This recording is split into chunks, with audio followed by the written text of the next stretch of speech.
Continue అయ్యే అవకాశం ఉందంటారా ఇక మీదట వచ్చే ఎన్నికల్లో కూడా? ఈ జెన్జీ ప్రభావం అనేది ఇక మీదట వచ్చే ఎన్నికల్లో కూడా ఇది కంటిన్యూ అవుతుందంటారా?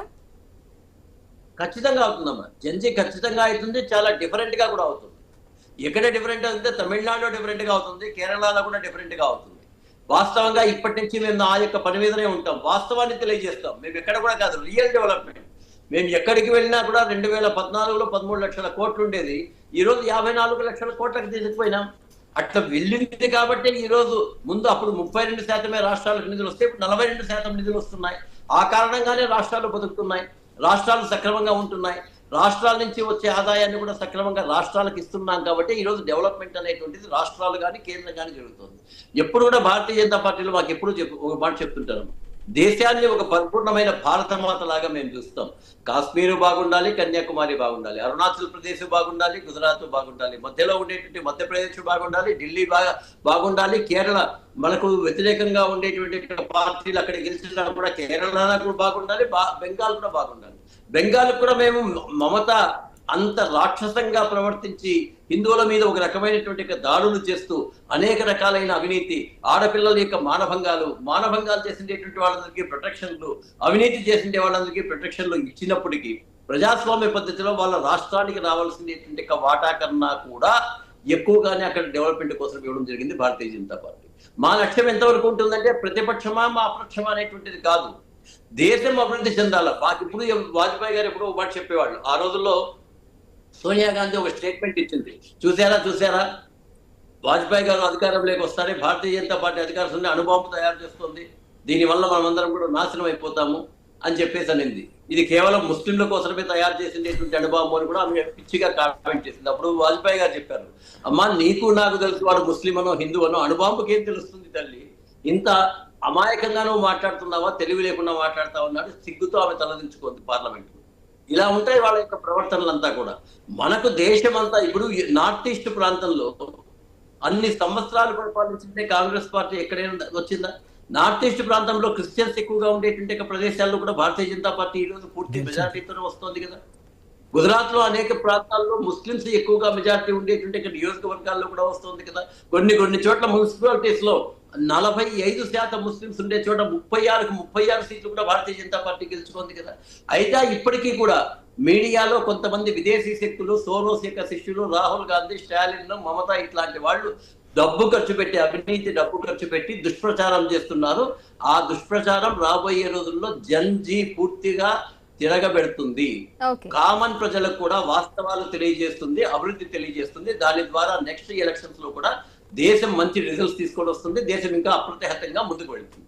ఓకే పార్థసారథి గారు, అయితే ప్రధాని మోదీ కూడా ట్వీట్ చేయడం జరిగింది, బెంగాల్లో కమలం వికసించింది, సో బెంగాల్ ప్రజలు బీజేపీకి మద్దతుగా నిలిచారు, ఇది బెంగాల్ ప్రజల విజయం, బీజేపీని గెలిపించిన ప్రతి కార్యకర్త కూడా ధన్యవాదాలు అని చెప్పేసి కూడా ప్రధాని మోదీ అన్నారు. రైట్, ఇక కేవీ అశోక్ కుమార్ చక్రవర్తి గారు మీరు చెప్పండి, ఇంకా అస్సాం గురించి మాట్లాడుకున్నట్లయితే. అస్సాం గురించి చెప్పుకుంటే మొదట్లో ఏమన్నారు, యాంటీ ఇన్కంబెన్సీ ఉంది, అక్కడ సీట్లు తగ్గిపోతాయన్నారు. కానీ ఇప్పుడు బీజేపీకి సీట్లు పెరిగాయి. అవును, మీరు చూస్తే వెస్ట్ బెంగాల్ ప్రజలు, మీకు ఇందాక 2.8 crores ప్రజలు బయట ఉన్నారన్నాను కదా, దాంట్లో సింహభాగం బీహారు, అస్సాంలోనూ ఉంటారు ఎక్కువ, మిగతా రాష్ట్రాల్లో కొంత భాగం. సో వాళ్ళందరూ కూడా ఎలా ఇన్సెక్యూర్ ఫీల్ అయ్యారు, ఎప్పుడైతే బంగ్లాదేశీయులు ఇండియాలో చొరబడ్డారో అక్కడ ఎవరో అమెరికా పంపించిన ఒక మనిషి టెంపరీ ప్రైమ్ మినిస్టర్ అయితే అక్కడ అయిన గొడవలన్నీ చూశారు. హిందువుల దేవాలయాలపై గొడవలన్నీ చేస్తే అక్కడున్న హిందువులు సఫర్ అవ్వని చూశారు. రేపు వాళ్ళు ఊహించుకున్నారన్నమాట, వెస్ట్ బెంగాల్లోనూ అస్సాం ప్రజలను, రేపు మన గతి ఏమిటి, ఇది చర్చ జరిగింది. చర్చ జరిగి అవి వాట్సాప్లో మెసేజ్లు అన్నీ సర్క్యులేట్ అయ్యాయి. మీకు చెప్పాను ఎన్ని కోట్లు స్మార్ట్ ఫోన్లు సేల్ అయ్యాయో. సో క్షణాల్లో న్యూస్ వెళ్ళిపోతుంది. అంతేకాదు, ఇది ఒక స్టేట్ ఇష్యూగా చూశారు మీరు.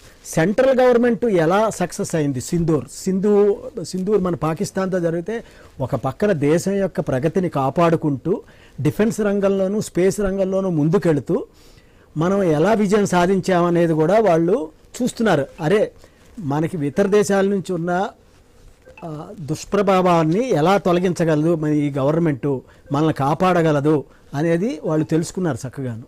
ఏమండి, మూడో పాయింట్ ఇంకొకటి, చాలామంది గత 10 రోజుల నుంచి పెట్రోల్ దాచేశారు. ట్యాంకర్లు ఏమిటి, ఫుల్ ట్యాంకర్లు, అయ్యో 40 రూపాయలు పెరిగిపోతున్నా, తర్వాత 7 రూపాయలు. ఏమైనా పెంచారా ఇప్పటివరకు రేటు? లేదు. ఎందుకో తెలుసా? దీనికి నేను చెప్పేది ఏంటంటే, పత్రికాముఖంగా మీ ఛానల్ ద్వారా చెప్తున్నాను, మన పత్రికలు మారాలి. ఓకే. ఉన్న న్యూస్ని, కొన్ని న్యూస్ని రాయట్లేదు రీజనల్ పేపర్లు. ఏంటంటే మన ఇండియా రష్యా నుంచి క్రూడ్ ఆయిల్ కొని ఇరాన్లో దాచుకున్నారు.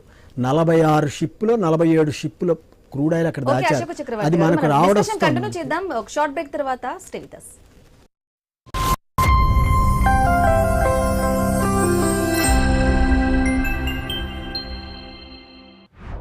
బేబోకి ఒకటే నియమం, రోజు తినాలి గుడ్డు, తప్పది పయనం. అందుకే గుడ్డు ఆర్ కూల్ కూల్ కూల్, అవును గుడ్డు are cool cool cool.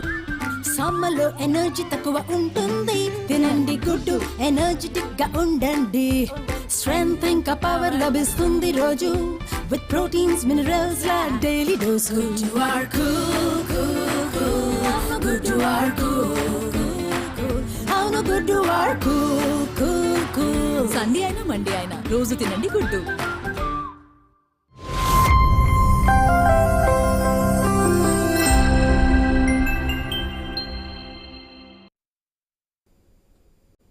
Back to news. Yes, Ashok Chakravarthi garu, మనం ఇంతకు ముందు మాట్లాడినట్లు అస్సాం గురించి మాట్లాడుకున్నాం. కేరళ గురించి చెప్పండి. యూడిఎఫ్ ఏమో విన్ అయిపోయింది. అయితే రేవంత్ కూడా ట్వీట్ చేయడం జరిగింది, కష్టపడి సాధించిన చారిత్రాత్మక విజయం ఇది అని చెప్పేసి కూడా రేవంత్ గారు చెప్తున్నారు. సో మీరేమంటారు?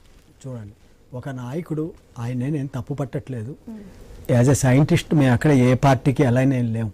మేమంతా డేటా స్టడీ చేసి ముందు ఏమవుతుంది, సైంటిఫిక్గా ఏమవుతుంది అనేదే మేము చెప్తున్నాం ఇక్కడ. ఓకే, ఆయన వెళ్ళారు, అక్కడ కూడా వేరే రాష్ట్రాల ప్రజలు ఉన్నారు.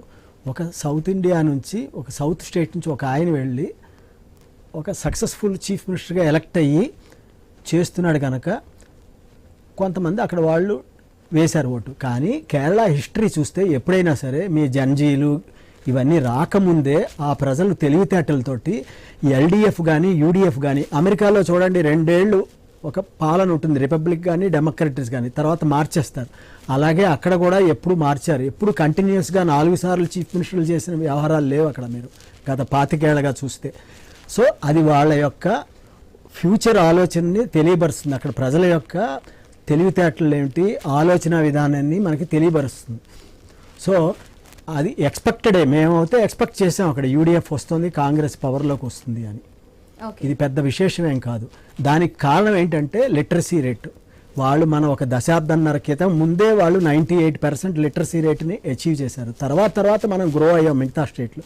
ఆ రకంగా చూస్తే సౌత్తో చూస్తే నార్త్ ఇండియాలో లిటరసీ రేటు తక్కువ. ఇప్పుడు మోడీ ప్రభుత్వం వచ్చాక ఈ అధికారాలు అన్నిటికీ సంబంధించి కూడా ఈ గెలుపుకి సంబంధించి ఓవరాల్ గా ఏం చెప్తారు? ఓవరాల్గా అందరూ చెప్పే మాటలాగా డెవలప్మెంట్ అలా కాదండి. నువ్వు డెవలప్మెంట్ చేస్తే ఆ డెవలప్మెంట్ యొక్క ఫలం అంటే ఫ్రూట్ కింద వాళ్ళకి చేరాలి. అంతేగాని rich is becoming rich, poor is becoming to buy additional goods. Smart phone కొనుక్కోవడానికి వచ్చినంత వరకే సరిపోలేదు, వాడికి ఒక ఇల్లు గుడ్డ అన్నీ ఉండడానికి, వాడు హాయిగా బతకడానికి కావాలి. మన దేశంలో పూర్ పీపుల్ కూడా ఒక ఏసీ రూమ్లో బతికిన రోజు ఓకే, మనం ఫుల్గా అమెరికా లాగా డెవలప్ అయినట్టు. ఇప్పుడు అమెరికాలో చూడండి, స్కావెంజర్స్ ఏంటి, రోడ్లు ఊడ్చే వాళ్ళు కూడా కారుల్లో వెళతారు, ఏసీ రూమ్లో. ఆ రోజు వచ్చేంత వరకు మన గవర్నమెంట్, బీజేపీ గవర్నమెంట్ శ్రమిస్తుంది. ఓకే అశోక్ చక్రవర్తి గారు. అలాగే పార్థసారథి గారు, మీరు చెప్పండి, ఇంకా ఫైనల్ గా ఓవరాల్ గా ఈ 5 రాష్ట్రాలకు సంబంధించి గెలుపుకు సంబంధించి మీరు ఏం చెప్తారు? అలాగే